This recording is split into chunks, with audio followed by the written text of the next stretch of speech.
নমস্কার বন্ধুরা। তা বন্ধুরা দেখুন, এই যে চাল কুমড়োর পাতা আমাদের গাছে চাল কুমড়ো হয়েছে। তা কচি কচি পাতা হয়েছে। তা আজকে ভাবলাম চাল কুমড়োর পাতা বড়া বানাই। আমরা তো অনেক রকমের চপ বড়া খাই। তা আজকে আমি চাল কুমড়োর পাতা বড়া বানাবো। তা দেখুন কিভাবে বানাই। প্রথমে আমি পাতাটাকে একটু মুড়িয়ে নিতে হবে সুন্দর করে।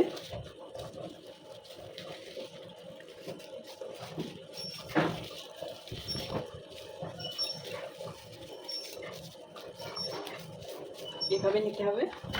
এই যে বন্ধুরা, এখানে বেসন নিয়েছি, একটু চালের গুঁড়ো দেবো, চালের গুঁড়ো দেবো, লবণ দেবো, হলুদ গুঁড়ো, জল দিয়ে বেসনটা ভালো করে ফাটিয়ে নিতে হবে।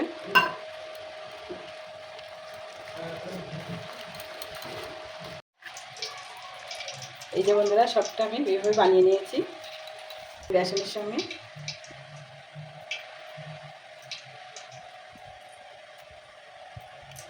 বসিয়ে দিয়েছি, তেলটাও গরম হয়ে গেছে।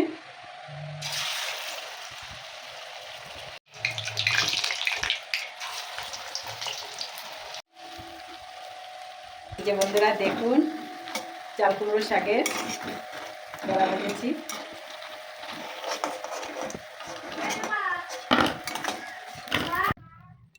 তো এই যে বন্ধুরা দেখুন, আমার চাল কুমড়ো পাতার বড়াটা বানানো হয়ে গেছে। দেখুন কিন্তু দারুণ মুচমুচে হয়েছে। এই যে দেখুন, দেখলেই কিন্তু বোঝা যাচ্ছে, যেহেতু আমি চালের গুঁড়ো দিয়েছি তার জন্য কিন্তু খেতে কিন্তু দারুণ লাগবে। একদম মুচমুচে হয়েছে, একদম বিনা খরচেই প্রায় বানিয়েছি। গাছের পাতা, একটু বেসন, ঘরে চালের গুঁড়ো ছিল তাই দিয়ে বানিয়েছি। তা বন্ধুরা, আমার চাল কুমড়োর পাতার বড়া রেসিপিটা কেমন লাগলো অবশ্যই কমেন্টে জানাবে। আর নতুন বন্ধু হলে অবশ্যই পাশে থাকবে।